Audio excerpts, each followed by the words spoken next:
시청자 여러분 안녕하십니까. 지금부터 저는 안보정론을 시작하겠습니다. 이번 시간에는요, 이 배현진 배신자라고 뭐 여러분들 다 아시죠? 야, 굽이마다 다 배신 때려요. 이거 얼마만큼 정치 생명을 연장하려고 하는지 정말 알 수가 없네요. 젊은 사람이 말이죠. 예, 이 젊은 배신자, 예, 선배 배신자한테 배워서 그러는지 알 수가 없네요. 그러다 보니까 그야말로 이 정계에 입문시켜준 인물이 바로 홍준표입니다. 홍준표 전 대구시장이 결국 홍값 굴락할 때부터 바짝 붙어서 도움을 많이 줬죠. 그 바람에 홍준표가 맨 먼저 그야말로 그때 김영호가 공천 칼날을 흔들 때 막판에 살려줬어요. 근데 계속 꼬리를 물고 배신해가지고 지금은요, 아예 배신만이 아니라 홍준표를 작살내려고 달려들고 있는데, 홍준표가 거기에 그냥 넘어갈 사람이 아니죠. 자, 그래서 정말 막말까지 오고 가는 볼상사나운 사실이 상황이 벌어지고 있어요. 이런 것도 말이죠. 국민의 힘을 말하자면 지지하는 사람들에게 상당한 실망을 주고 그로써 지지율을 떨어뜨리는 요인이 되지 않을까 생각이 듭니다. 그럼에도 불구하고 우리가 말이죠. 공유할 것은 공유를 해야 돼요. 냉정하게. 왜?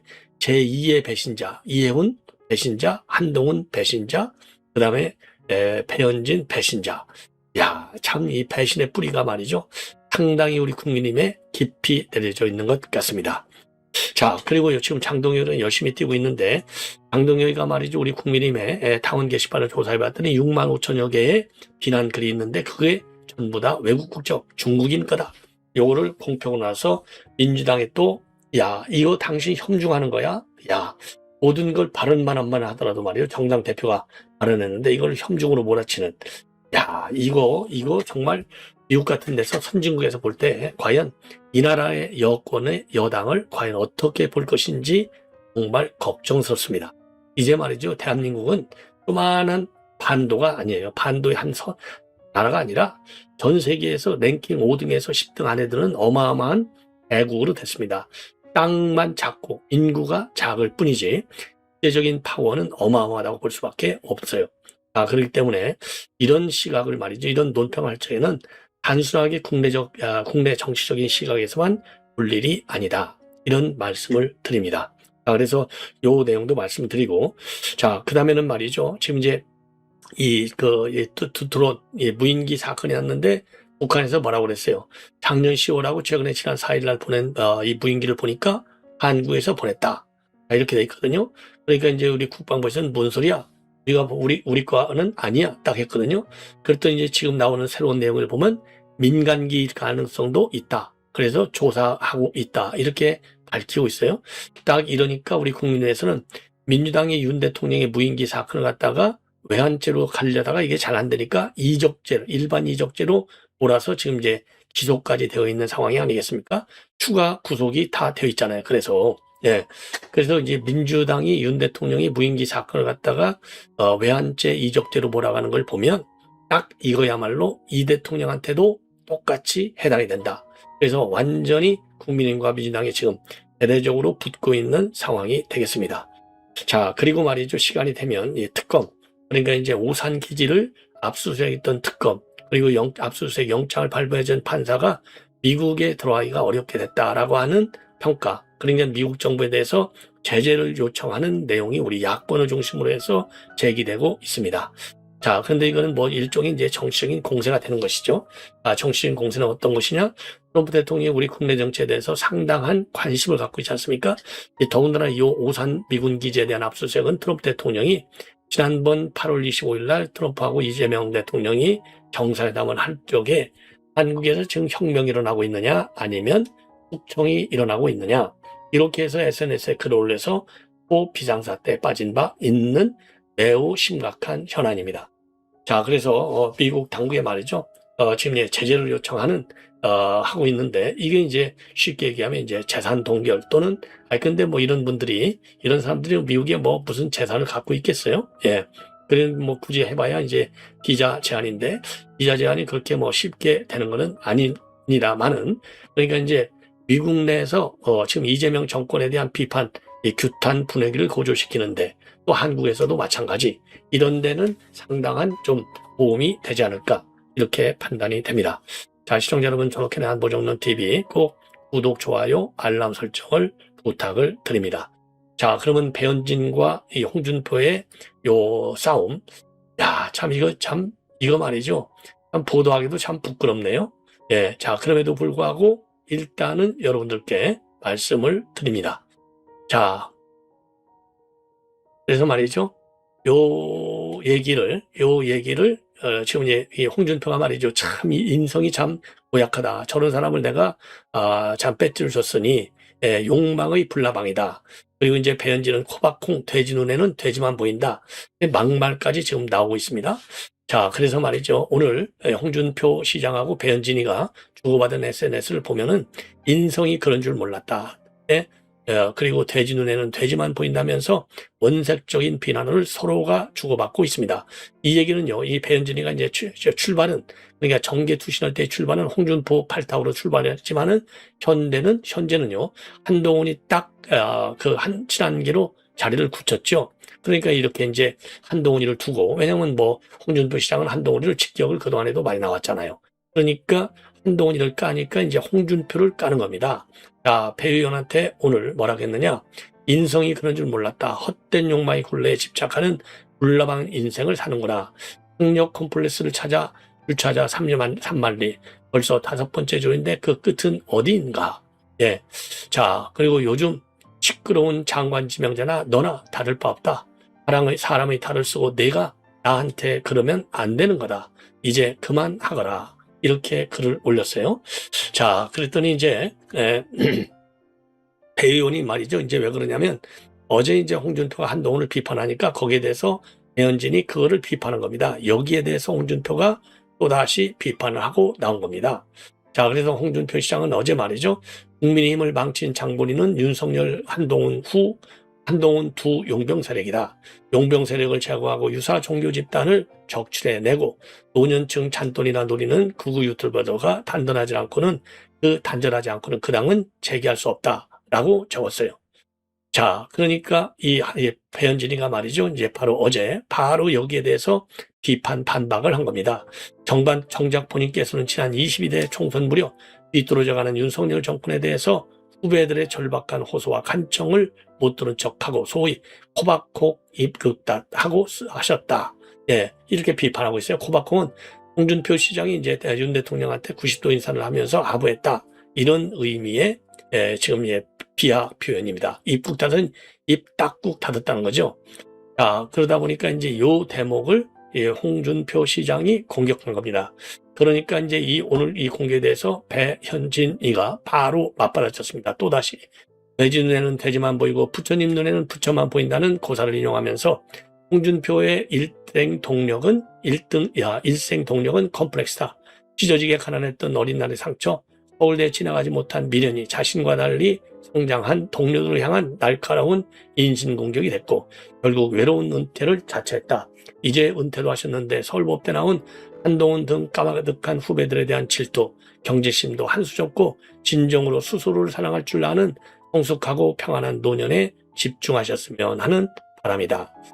야, 참 기가 막힙니다. 그래서 2018년대 자유한국당 당시 대표였던 홍준표가 영입인재 1호로 발탁한 인물이기 때문에 홍준표 퀴즈로 불렸어요. 근데 2022년도에 윤석열 대통령 당선 뒤로는 친윤계로, 그리고 윤 대통령이 파면된 뒤에는 또 배신을 때려서 친한계로 노선을 바꿨습니다. 예. 자, 그러면서 말이죠. 이 홍준표 시장은 보수 개멸의 주범이다. 자, 그러면서 지금 한동훈, 윤 대통령을 비판하기도 했어요. 한동훈하고 같이. 예. 아, 참 이런 인간들 말이죠. 이런 인간들이 참 오래오래 잘도 해먹죠. 통상적으로 보면. 아, 참 기가 막힌 일이 아닌가. 예.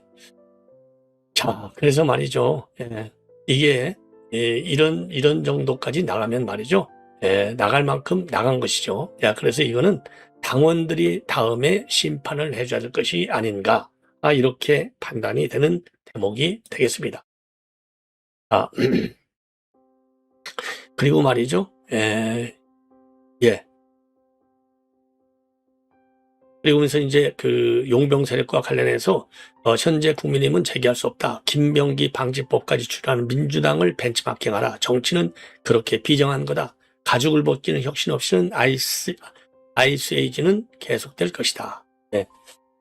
이 정도로 이제 두 사람의 싸움을 여러분께 소개시켜 드렸습니다. 예. 자, 그래서 이제 괴벨스까지 이제 곧 예, 예, 나오고 있습니다. 참 심각한데요.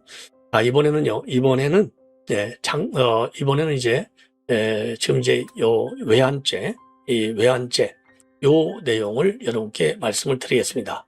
자, 그래서 이제 우리 국민의힘에서 이거는 외환죄에 해당되는 거야. 그러니까 여당에서는 안보 불안을 조장하지 말아라. 이렇게 반박을 하고 있는 상황이 되겠습니다. 자, 그래서 말이죠. 지금 이제 이 무인기 침투 문제와 관련해서 우리 국민의힘에서는요, 지금 이제 당 대변인들이 포문을 열었어요.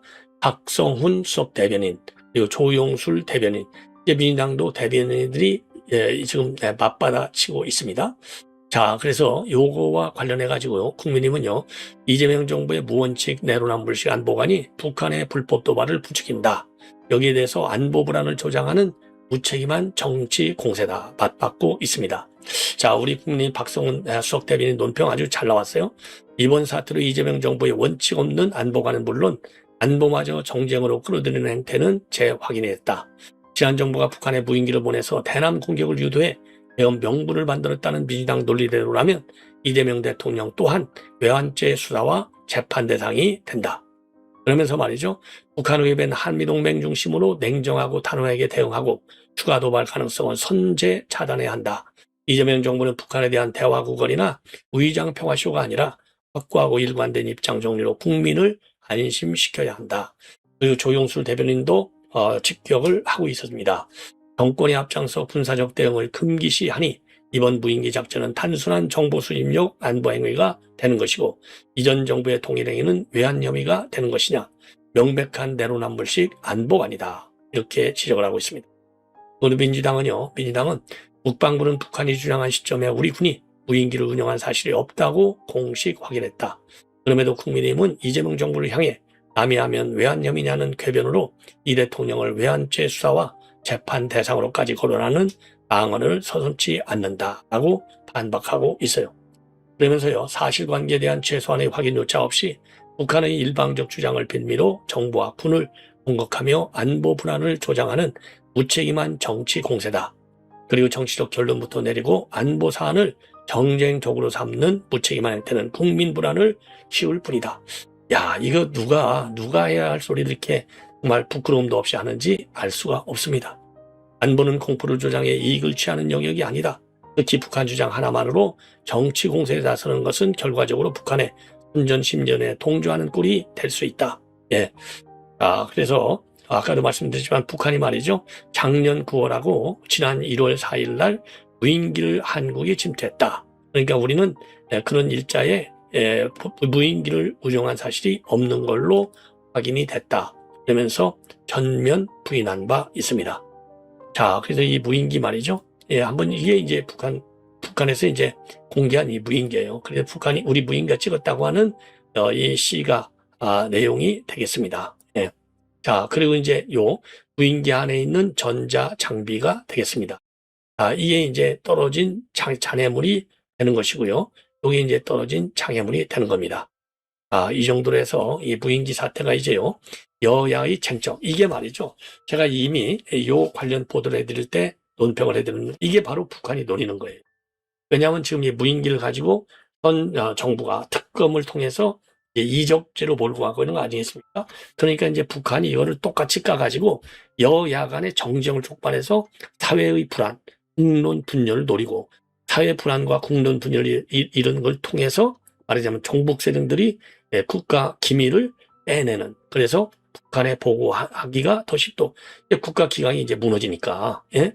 그러니까 이제 국민이 양분되잖아요. 그러자도 양분됐는데 여기에 더 쐐기를 또 박는 겁니다.